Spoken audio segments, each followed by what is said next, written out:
Меня зовут Юрий Джибладзе.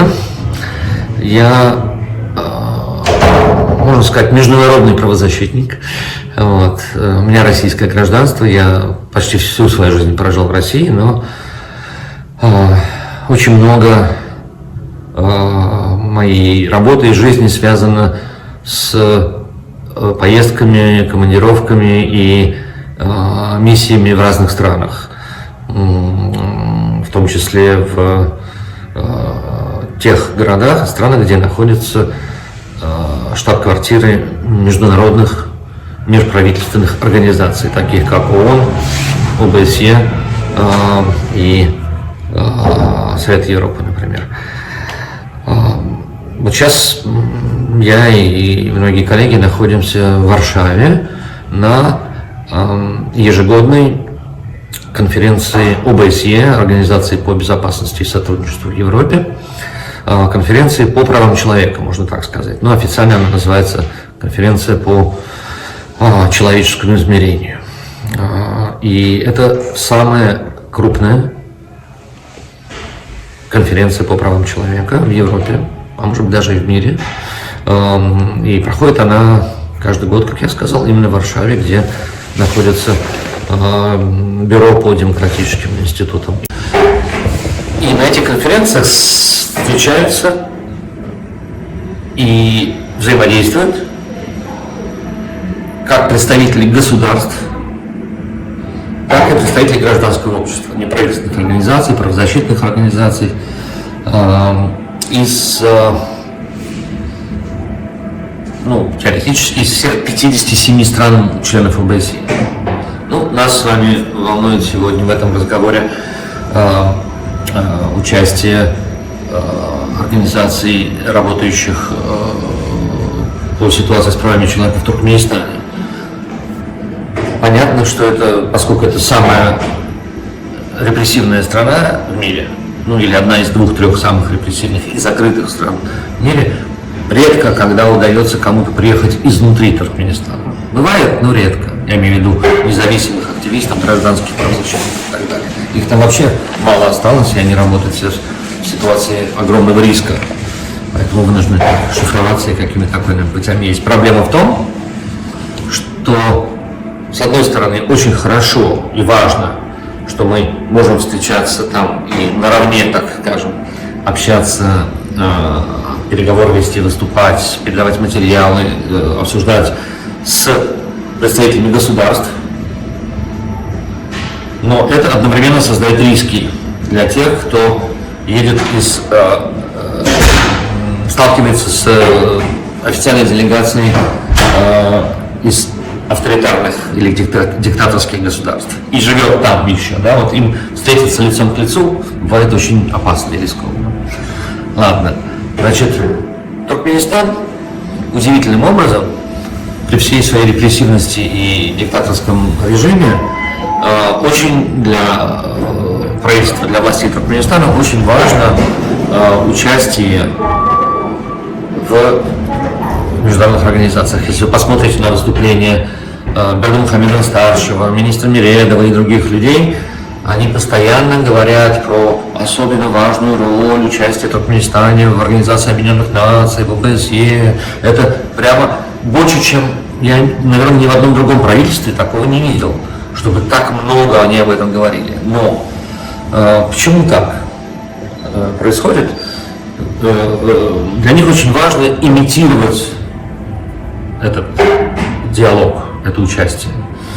Потому что реально они, как мы с вами хорошо знаем, не выполняют и грубо нарушают свои обязательства. Это называется обязательства, когда страны вступают в члены таких международных организаций, они принимают определенные обязательства, юридические или политические, и должны их выполнять. Выполнять они их не собираются.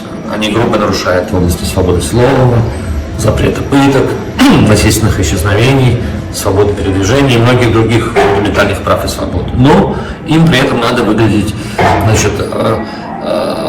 красивым, потому что им надо продавать свой газ.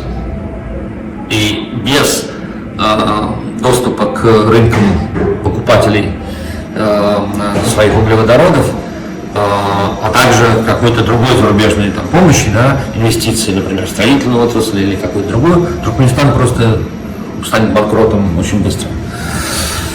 Поэтому им важно себя позиционировать, это тоже какое-то признание, да, вопросы престижа, ну, в общем, много всяких причин, по которым им важно изображать, что они важные и уважаемые члены этих организаций. На самом деле, когда они сюда приезжают, они ни с кем не разговаривают, они сидят, значит, вот эти официальные представители, дипломаты и там, омбудсман, обычно это женщина у вас, да, значит, за ним присматривает человек из КНБ. Вот, он сидит, они вообще рот не раскрывают, и когда к ним пытаются подойти с вопросами туркменские активисты, живущие за рубежом, с Турции, Болгарии, из других европейских стран, они всегда убегают от них.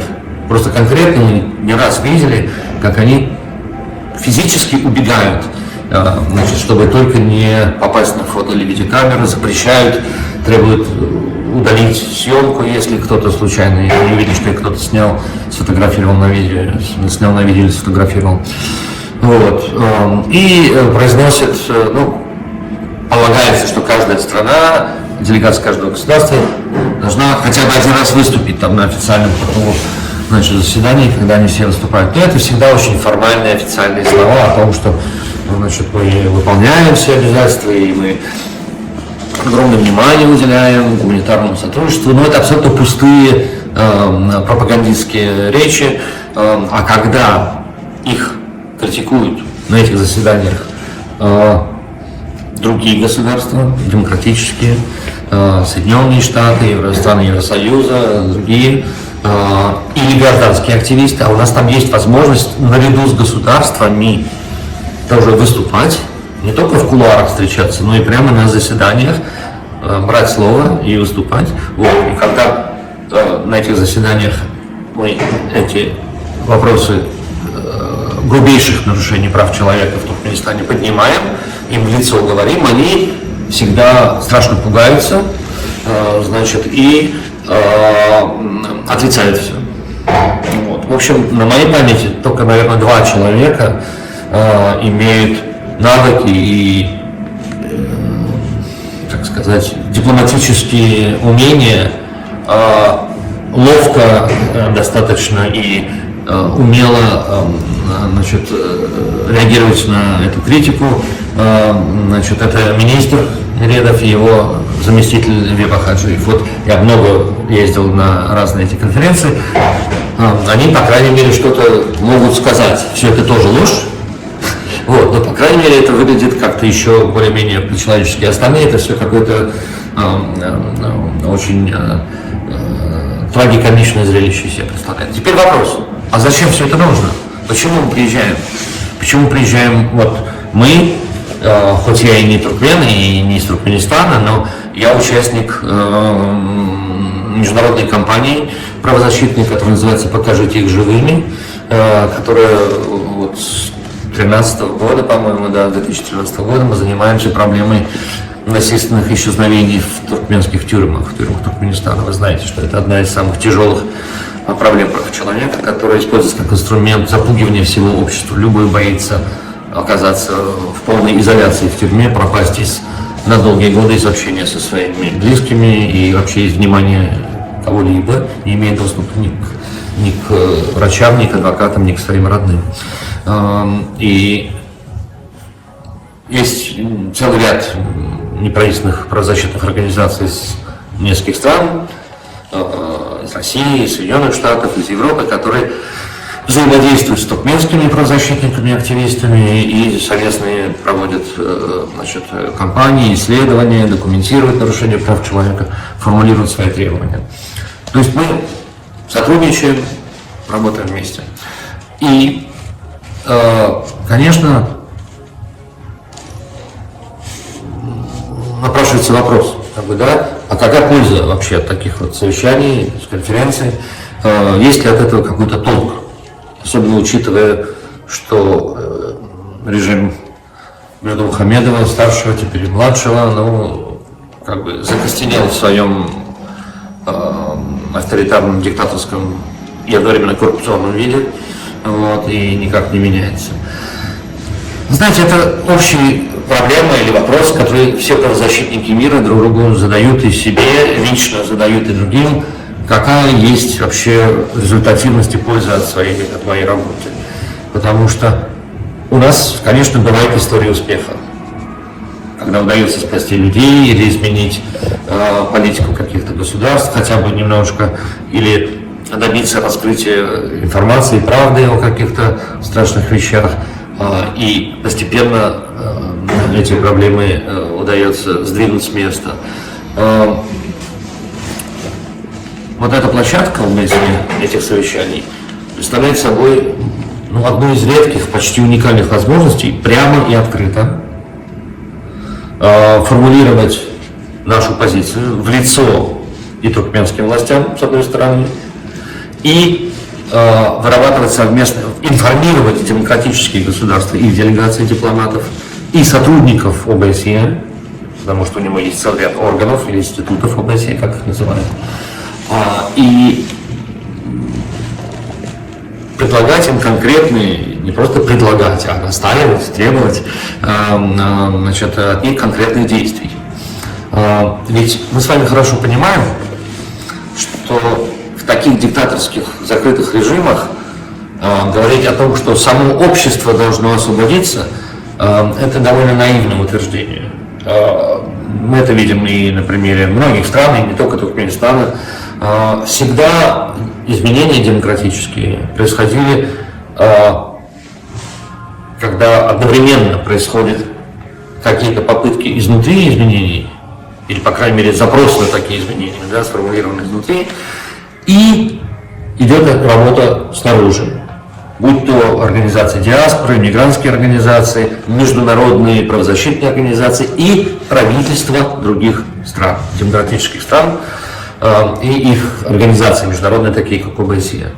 Только в сочетании этих факторов можно добиться изменений в таких закрытых диктаторских режимах. Они зависят, эти режимы, вот мы несколько минут назад говорили о том, что без того, чтобы найти покупателей на свой газ, это единственное, что у него есть фактически, да, за счет чего живет этот режим и существует государство, они должны как-то объяснить, делать вид, что они приличные члены международного сообщества. Поэтому они придумывают какие-то, такие инициативы. Мы там нейтральное государство, мы как вторая Швейцария, там мировой праздник велосипеда, там еще чего-то, да, чтобы вот этими какими-то достаточно сегодня пустыми, пропагандистскими заявлениями создать впечатление у западных политиков и международных организаций, что да, это нормальное государство, а не средневековая диктатура. Вот. И тогда с ними можно торговать, с ними можно, инвестировать туда и так далее. Вот. Наша роль состоит в том, я имею в виду всех правозащитников и международников, и туркменских правозащитников, живущих в эмиграции, работающих, мы, собственно, все это вместе делаем, состоит в том, чтобы документировать нарушение прав человека, показывать четко, не просто говорить, как все ужасно, а четко показывать в цифрах, в динамике, с фотографиями, где возможно, с интервью, с видео, состояние прав человека, как это меняется. Да? Вот, например, у нас на днях будет здесь презентация нашей кампании по насильственным исчезновениям, против насильственных исчезновений. Мы будем в том числе показывать какие-то новые данные с помощью спутниковых съемок, какие-то новые анализ положения в тюрьмах, основанный на интервью с людьми, которые оттуда смогли спастись и выйти и так далее.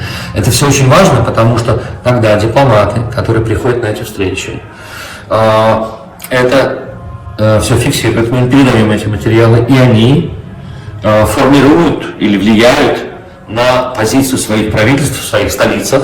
Вот они закончат с конференцией, он поедет к себе в Берлин, в Париж, куда-то другие столицы, и будет убеждать, передаст эти материалы и скажет, вот, правозащитники сказали нам, что нужно сделать такие-то шаги. Вот. Конечно, мы не полагаемся только на этих дипломатов, но и сами тоже после конференции связываемся с этими министерствами иностранных дел, а часто не только Министерством иностранных дел дипломатами, но и с другими частями правительств, иногда с бизнесом, то есть всеми теми, от кого зависит отношение с той страной, где нарушаются права человека и ситуация, в которой мы хотим изменить, в данном случае Туркменистан. Значит, мы видим, что значит, какие-то компании инвестируют туда, значит, да, вот. Значит, мы пытаемся объяснить, что нельзя, например, финансировать какие-то поставки материалов, которые могут использоваться для репрессий. Там, например, для блокировки интернета, или вооружения, там, или подобные штуки, да, вот, потому что интернет полностью сейчас уже до предела завинчен, как бы, а технологии-то западные, вот, значит, или мы несколько лет назад нам удалось блокировать, ну, нам не в смысле моей организации, но совместными усилиями, всегда все совместно, блокировать финансирование программ Всемирного банка в Туркменистане. Это был тоже результат совместных усилий, потому что эти деньги шли в государственный карман и тратились на репрессии, на обогащение режима, а не на те цели, которые формулировал Мировой банк, Всемирный банк. Успехи случаются. Кому-то удается вытащить из тюрьмы большими усилиями, долгие годы. К сожалению, часто нет. Но хотя бы добиться правды, даже от тех случаев, когда погиб человек, допустим, в тюрьме, да, или от каких-то нападений, тоже очень важно, потому что важно имя человека, его память о нем, репутация. Часто мы не знаем, жив человек или нет, например, в отношении тех, кто пропавший. Значит, соответственно, мы работаем, мы добиваемся от этих государств, от этих международных организаций и от демократических государств, чтобы они принимали свои документы официальные, не только доклад правозащитников, а официальное решение, официальный документ Организации Объединенных Наций или ОБСЕ. И там будет написано, что какой-то человек является жертвой насильственного исчезновения или несправедливого суда, или произвольного задержания. И это, на основе этого уже проще разговаривать с властями Туркменистана. Самое последнее. Конечно, дорога очень длинная. Иногда кажется, что результатов нет. Но это всегда марафон, это никогда не бывает спринтом. И понятно, что ни ОБСЕ, ни ООН непосредственно не созданы для того, чтобы конкретному пострадавшему, будь то, значит, внутри Туркменистана или проживающих в других странах, например, в Турции, да, немедленно оказать правовую или политическую помощь. У ООН и ОБСЕ нету дивизии танков, чтобы послать, арестовать диктатора и сместить его. Это так не работает. Но объединенными усилиями активистов гражданского общества, правозащитников, в взаимодействии с государствами и с этими международными организациями можно оказывать эффективное давление на эти диктаторские режимы, требовать от них раскрытия информации, изменения политики и изменения судеб конкретных людей. Конечно, хочется, чтобы было больше историй успеха. Иногда очень тяжело, прямо скажем, да, потому что мы все имеем дело со страданиями людей, но если бы мы ничего не делали, было бы хуже. Было бы, вот это один из ответов, когда мы задаем себе этот вопрос, а какой в этом вообще толк и смысл, совершенно ясно, что если не работать ни по конкретным случаям нарушений, ни по системным изменениям, да, то все было бы гораздо хуже, и зло победило бы добро гораздо быстрее. Или мы, по крайней мере, сейчас сохраняем надежду и шанс на то, что все-таки зло будет побеждено, но, может быть, не сегодня, а завтра.